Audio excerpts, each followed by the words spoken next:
Hello everyone, welcome to StudyIQ IAS English channel. My name is Shubham Sagar. Today we'll talk about education. Will education be brought under state list now? See, understand one thing. Before, education was under state list. Then 42nd Amendment came under Indira Gandhi ma'am, and education was transferred from state to concurrent list. This particular 42nd Amendment is also known as mini constitution. So what happens when a subject is under concurrent list? How is Article 254 associated with this? There are so many things which we have to talk about in this particular article, this particular video, and because there are so many things which are there to talk about, we'll solve not 1, not 2, not 3, not 4, not 5, but 6 MCQs at the end. So concurrent list, both, see, basic definition, I think most of you know about it, that if a subject is under union list, parliament can make law on it. If it is under state list, state legislature can make law on it. If it is under concurrent list, both parliament and state legislature can make law on it. But if there is any contradiction over the law made by parliament and state legislature, then the central law will prevail. The law made by parliament will prevail. But again, there's too much but. There is again an exception to it, that is under Article 254. So we'll talk about that. So there are so many things which we have to keep in mind here, and we will discuss that. So in June, someday of June, I will give you the exact day and the newspaper where they are talking about education and the concurrent status of education. So this is happening in Tamil Nadu. We have already talked about Tamil Nadu, 3-language policy, national education policy, PM Shri scheme, how 20,000 crore of Tamil Nadu was withheld by the central government, so many things. Now Tamil Nadu government is saying that they want to bring education under state list, because what happens when education is under concurrent list or even under union list, then in a way you see, if any subject is under state list, so state can make, because state understand the local issues in a much better manner, so state will frame laws accordingly. So that is why the laws are under state list. But generally what happens when center start making laws on certain subjects, according to different scholar, it leads to too much centralization. And DMK government, the Tamil Nadu government, is not liking this so-called centralization. They are saying that union government should not have full control over education policy, because education policy varies from state to state, and Tamil Nadu has their own unique and distinct education policy, so to say. Okay, so call for state autonomy, and here they are talking about education affects state welfare directly, and that's why it should be managed solely by state, and that's why it should be transferred from, concurrent list to, oh my god, it should be transferred back from concurrent list to state list, as was the case earlier, before the 42nd Amendment. So do you support this? We'll have a discussion about so many things. This whole thing is not about education. See, understand, when, sometimes two people fight, you will see that they're fighting over a particular issue, but that is not the actual reason why they are fighting. Something is beneath that particular issue. Something, or that beneath, only what you can say, that issue which is beneath the explicit issue is the core issue. So here the core issue is federalism. Here the core issue is division of power between center and state. And we follow the Canadian model that India is a quasi-federal state, with strong unitary bias. Center has too much power, and many state list subjects were transferred to, after independence, transferred to either union list or concurrent list. So again, there are talks. We'll talk about vociferous tendencies. We'll talk about whether we should follow, rather than Canadian model, the US model, which is truly federal. There are different terms also: indestructible union of destructible states, indestructible union of indestructible states. So we have to talk about a lot of things, as we can, and you people can understand, this is not just about education. This is about separation of power. This is about division of power between center and state as well. Before we do that, let's talk about some mnemonic. So this whole thing, union list, state list, concurrent list, this comes under 7th schedule, right? And 7th schedule. So there are 12 schedules. Originally in our constitution, there were 8 schedules. It was increased to 12 schedules. Now, we have to remember the mnemonic for these 12 schedules. And this baby here is the key for that. So if you have studied from me, you may have heard this mnemonic from me earlier also. Tears of old PM. These kind of mnemonics, they help you a lot in remembering stuff. Oh my god. So T is territories, 1st schedule. E is emolument or salary, 2nd schedule. A is oaths or affirmation, 3rd schedule. 4th, this R is Rajya Sabha, 4th schedule. S is scheduled areas, 5th schedule. O is other tribal areas, 6th schedule. F is federal list, 7th schedule, which is the core of today's topic, 7th schedule. Then your O is official languages, 8th schedule. L is land reforms, 9th schedule. D is defection or anti-defection, 10th schedule.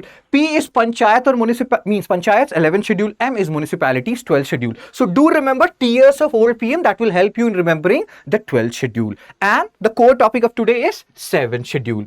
Awesome. 7th schedule, union list, state list, concurrent list. As you can understand here, if there are subjects in union list, parliament can make laws on it. State list, state can make laws on it. Concurrent, both can make laws on it, or laws on them, on those subjects which are there in the concurrent list. But if there is any contradiction between parliament and state law, then parliament law will prevail. But the exception is Article 254. Let's say there is a state law which is contradicting union law, parliament law, or parliamentary law. So then if the state list has been sent to president for their concurrence, for their assent, then in that scenario, and if president gives the assent under Article 254, then in that scenario, state law will prevail over the union law on, like when they have made a law on a concurrent list subject. So do remember Article 254, these things are important. And 42nd Amendment, education transferred from state to concurrent list. 42nd Amendment also introduced fundamental duties, Part 4A. 42nd Amendment mini constitution. Which prime minister involved? Means Indira Gandhi ma'am. State list, again the definition is given. Which subjects comes under state list? Do remember police, agriculture, local government, you can see here, public health. Education was a state subject before 42nd Amendment, before 1976. Remember 42nd Amendment, also remember the year, also remember the PM. Implication, you can read about all these things. States have full control. Concurrent list, both can make laws. Again 1976. Implication, both center and state can legislate, but if there is conflict, contradiction between central and state law, central law will prevail. But again, there is another but. The exception is Article 254. If a state law has been sent to president's concurrence or assent in that scenario, and it gets president assent in that scenario, state law will prevail over central law on a law made over concurrent subject. Hope I am making some sense here. So yes sir. Now what are these different words? What do these words mean? Let's go means this is about federalism, that is there in your GS mains paper 2. Division of power between center and state. So sometimes center and states, they do fight. So US versus Canada, Article 254, I have told you, like if there is any, like that is an exception. State law can prevail over central law on a law made over concurrent subject. US versus Canada, we have talked about it. India follows Canadian model of federalism, quasi-federal state with strong unitary bias. US is truly federal. Truly federal means, like if we talk about India is an indestructible union of destructible states. We can carve out a separate state from, let's say, Tamil Nadu, Andhra Pradesh, but that cannot happen in US. US is an indestructible union of indestructible state. So what do you think? Should we go the US way? Because Canadian way we have applied. And do you think if we go the US way, where we become truly federal, we give more power to states, that will play a crucial role in curbing the vociferous tendencies? We talk about North versus South divide. We talk about so many things. So do you think the solution is giving more power to states or taking power from them? What is the solution? Or do you think status quo is the way forward? Neither taking away power from them nor giving any power for them, means power to them, rather just maintaining the status quo. And the Canadian model is working fine, quasi-federal state, and we should not go the US way. What is your view on that? Education in state list, and again the question is, do you think we should transfer education back to state list? Because again, there is peculiarity in educational model which varies from state to state. Tamil Nadu's model will vary from like Andhra Pradesh model, Telangana's model, because there is unique vernacular language and the way they impart the education. Or do you think we need uniformity in education, and education should be brought in, like it's fine, it's there in concurrent list, or maybe we should bring it to union list? What is your view on that? Should we bring education in state list as stated by Tamil Nadu government?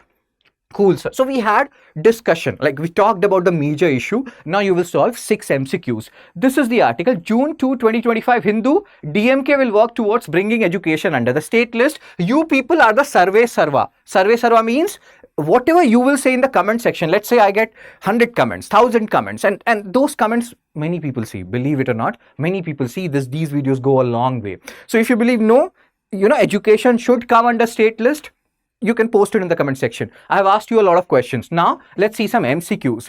This is first MCQ related to 7th schedule. Have a look at it. If you know the answer, post it in the comment section.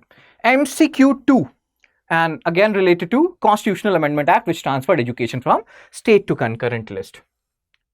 MCQ 3. Under which of the following condition can a state law override a central law on a subject in the concurrent list? Again, if you know the answer, this is about Article 254. MCQ 4, which article of the, oh my god, deals with inconsistency? You can have a look at it, and if you know the answer, post it. MCQ 5, which prime minister is associated with 42nd Amendment Act? MCQ 6, which part of the constitution was inserted to include fundamental duties through 42nd Amendment? In your GS mains paper 2, division of power, federalism is there. At the same time, important amendments are also there, and I think 42nd Amendment is the most, if not the most important amendment. So which, like fundamental duty, which particular part of Indian Constitution? I will share this particular PDF along with the answer of these 6 MCQs in my Telegram channel, Fun Study with Shubh. Why? Because study should be fun. Very good. So yes, sir. Also, one more thing, if you are a serious 2026 UPSC aspirant, you can join our morning batch. Admissions are closing on 3rd June 2025. You can use my code SHS Live to get maximum discount. This is P2I, prelims to interview. So we'll be guiding you from prelims till interview. And there will be a monthly quiz every month, obviously monthly quiz. If you top that monthly quiz, you will get 11,000 reward. If you clear UPSC pre 2026, we'll initiate full refund for you. And, there is a prelims and mains residential program are also part of this particular batch. So, and again, if you have any doubts, any queries related to how to join this batch, there will be a pinned comment. You can go to the description box of this particular video. There also you will get all the information which you need, any additional information which you need, right? So that's it from me. If you have any, suggestions, any views, again, education should be brought under state list. I have asked you so many questions. If you have, your views on any of that, those questions, you can share it in the comment section. Take care, be blessed. I will see you soon. Tada, bye-bye.